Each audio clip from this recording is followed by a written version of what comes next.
で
そして2種類目、こちらもマイワシ。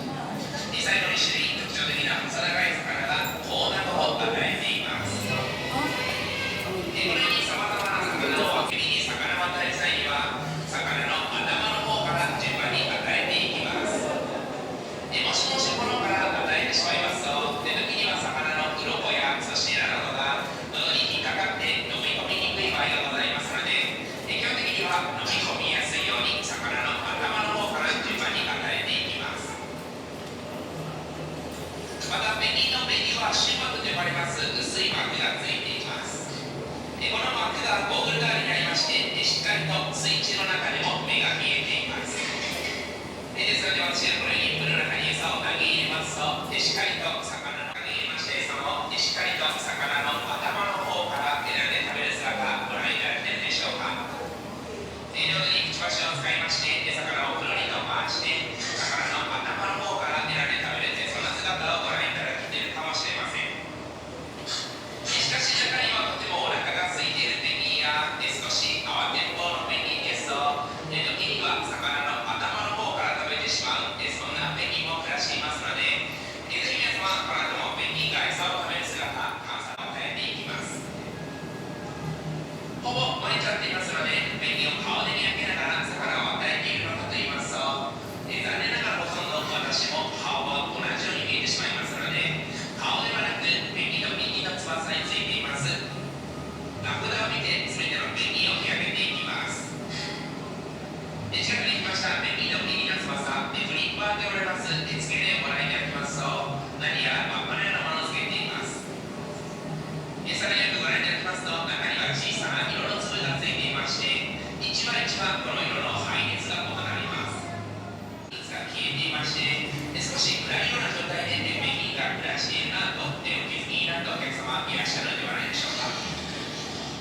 実はこちらの電気、私たちスタッフが朝つけ忘れたというわけではなく、わざとこのように暗いような状態で少しペンギンたちは暮らしています。ではなぜこれに少し暗いような状態でペンギンが暮らしているのかと言いますと、実は僕はアドベンチャーワールドでも南極大陸の日照時間、日の長さに合わせながらペンギンたちのこの飼育室の明るさをコントロールしています。北半球にあります日本は間もなく夏の時期を迎えます。しかし南半球にあります南極大陸は間もなく寒い冬の時期を迎えます。冬の南極ですと一日中太陽が昇らない極夜という時期が訪れます。ですので僕はアドベンチャーワールドではその極夜を再現するために順に日中でもこのように少しずつ暗くしていきまして、最終的に7月8月になりますと実は日中でもほぼ電気をつけないような状態でペンギンたち暗いような状態で暮らしています。逆に日本が冬の時期になりますと南半球にあります南極大陸は春そして夏の時期を迎えます。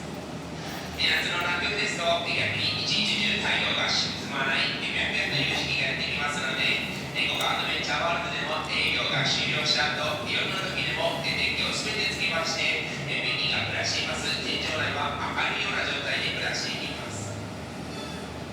これに南半球南極大陸の日照時間に合わせた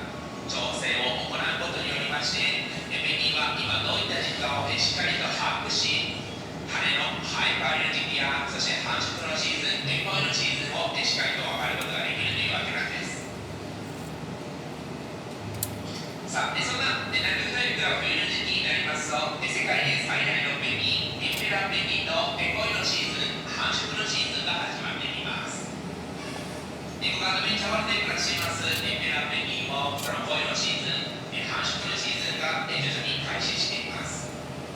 よくご覧いただきますと今になりまして現在ペアを形成するような夫婦を形成するようなそんな時期を迎えています。まだまだこちらのペア形成は始まったばかりですのでふわっとオスとメスがいる夫婦もいればまだまだ相手を見つけられていないそんなペンギンもいたりもします。基本的にはペンギン同じオスとメスがまた繁殖を行っていきますが、時折大きなペンギンですとオスを変えたりそしてメスを変えたりと目がが